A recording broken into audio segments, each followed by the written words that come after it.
Ага. Да. Кулан, скажи, когда придет стабильность? Стабильности не будет. Стабильности не будет до тех пор, пока человек не найдет эту стабильность внутри себя. А человек все время ищет этой стабильности и на экономическом положении, экономическом состоянии, думая, что как государственный строй будет стабильнее. А если посмотреть назад и оглянуться в историю, то где была стабильность, когда была стабильность, сколько она длилась, сколько человечество проживало времени без войн. И тогда можно понять, что этой стабильности никогда не было. Вообще вот это состояние, человеческое состояние, когда человек родился для того, чтобы умереть, какая может быть стабильность? Тебя все равно ожидает смерть. Ты все равно гость на этой планете. Ты не пришел сюда навеки. Вечно здесь жить не будешь. Поэтому никакой стабильности, ни о какой стабильности речи не может быть. Поэтому тут не надо нацеливаться на стабильность, а надо находить эту стабильность внутри себя. То, что мы чувствуем, это и есть наша душа. И это будет с нами вечно. Наши чувства, они будут с нами вечно. А наши мысли, они как гости приходят и уходят. А мы хотим, чтобы в этих мыслях был покой. Они как гости, они разные. Они приходят в разном виде. Мысли бывают совершенно разные. Сегодня веселые мысли придут, потом сразу придут грустные мысли. Потом информация совсем другая придет. Если человек от этого будет терять стабильность, то незачем даже ему жить, казалось бы.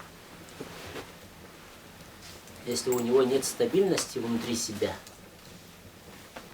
человек должен быть свободным, человек должен быть хозяином своей судьбы.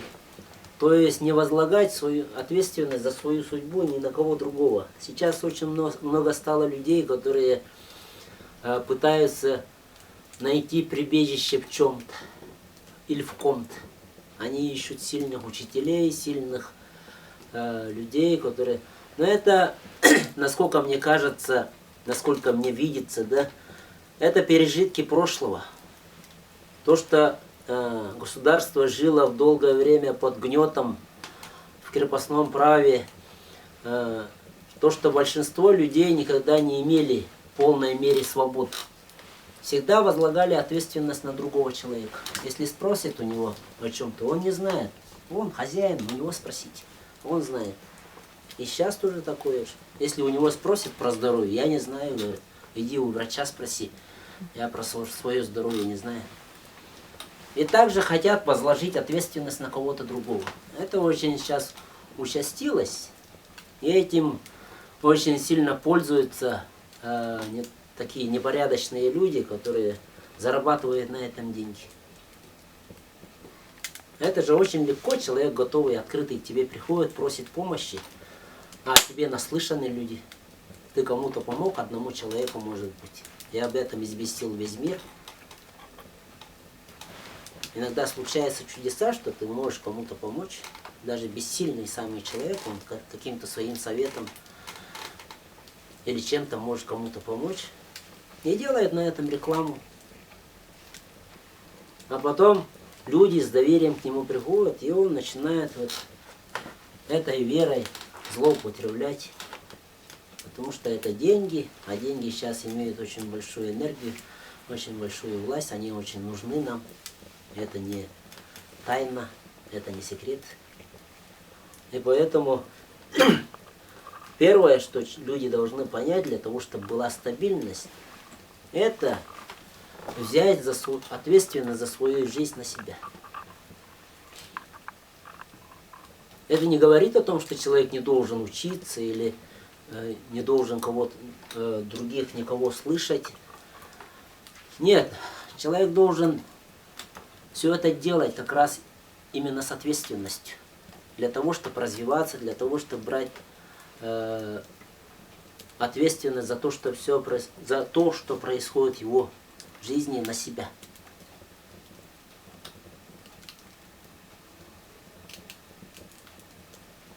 Вот. А когда нет ответственности, то и стабильности нет. А эта ответственность должна полагаться именно на чувство хозяина, на чувство господина. Потому что когда человек чувствует, что он чего-то достиг, что он чего-то может, что он чего-то значит, только тогда он может осознать в себе силу, свою собственную силу, а не молиться там воображаемому Богу. Наши предки никогда не молились воображаемым богам. Они молились небу. Потому что небо материально, вот оно, видимо. Это часть природы. Это сама природа. Поэтому тенгрианцы всегда молились. Даже не молились, они сотрудничали с голубым небом. Эти дети степей, это кочевники, у которых под ногами была земля, родная земля, мать-земля, которая скормила их, вырастила их, и бесконечное голубое небо. Поэтому они не прятались в храмах, поэтому они не ютились в какие-то дома. Все свое у них было с собой. И везде был их дом. Да, они были родом откуда-то. Да, у них были свои аласы. Это те места, откуда они родом. Но они везде себя чувствовали как дома. Потому что они были открыты, они были готовы к тому, что преподнесет им судьба. И сейчас ничего не изменилось. И сейчас человек должен чувствовать себя уверенно. Сейчас человек тоже должен чувствовать себя господином, а не крепостным.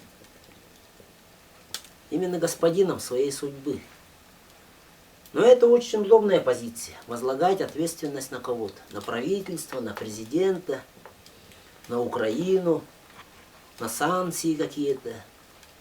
Это очень хорошая позиция. Потому что ты не виноват, просто виноваты обстоятельства. Виноваты твои родители, которые родили тебя в это время. А ты сам не виноват. Это страх, очень большой страх брать на себя ответственность. Это страх маленького ребенка, который я разбил блюдечко в отсутствие родителей, спрятал его и не знает, что делать. Точно такое же состояние есть у многих людей сейчас, как у этого маленького ребенка. И поэтому они пытаются возложить ответственность на кого-то. И оттуда и неприязни. Конечно, если кто-то виноват в твоей судьбе, ты же будешь чувствовать неприязнь к этому человеку. Или к этому государству. А если Бог действительно всесильный, то как Он может допустить, чтобы другие люди помешали тебе? Поэтому винить даже с позиции Бога тут бессмысленно других людей. Поэтому взять на себя надо ответственность и не ждать, когда придет в стране стабильность, будь экономическая, будь политическая, а жить в своей внутренней стабильности. Потому что мы гости на этой планете, всего лишь гости. И наши дети гости. И мы не первые, и мы не последние. И каждый человек, он уникален по себе, сам по себе. И каждый человек, он не лучше других. И не хуже других. Просто-напросто нет критерия, по которым можно было людей как-то вот сравнивать. Но как можно сравнить, допустим, богатого человека и простого сельского жителя? Чем можно сравнить? Может быть, у того же сельского жителя счастья намного больше, внутреннего счастья. Чувство удовлетворения от этой жизни. Кто его знает? У нас просто-напросто нет инструментов, которым можно было замерять внутреннее состояние людей. Поэтому из-за своей безвыходности мы прибегли к этим материальным ценностям. Поэтому, когда мы видим материальные богатства или материальный достаток, мы это берем как за критерий. Или видим какие-то достижения человека. Достижения, они имеют цену только в момент, когда они есть. Они совершаются. Только в тот момент. А если человек показывает свои прошлые достижения и рассказывает про свои прошлые достижения, это просто-напросто доказывает о его недалеком, таком невысоком интеллекте, может быть, или там что-то такого. Типа этого. Поэтому надо всегда полагаться на самого себя и жить этим моментом. Если ты достиг в этом моменте чего-то, это очень хорошо, получай удовольствие. И ты достигаешь чего-то не ради того, чтобы рассказать об этом другим людям. Если ты начнешь доказывать другим людям, что ты чего-то стоишь, что твои видения или твои совершенные тобой поступки, они чего-то значат, ты просто опять станешь рабом. Рабом мнения этих людей. Ты будешь служить мнением других людей. Это опять же будет вызывать жалость у других людей. Тебя просто будут жалеть. Поэтому вот это понятие свободы, внутренней свободы, она никак не связана с материальным состоянием человека. Она никак не связана с достижениями человека. Просто-напросто человечество запуталось в своих оценках просто из-за того, что у него нет возможности дать какую-то оценку людям.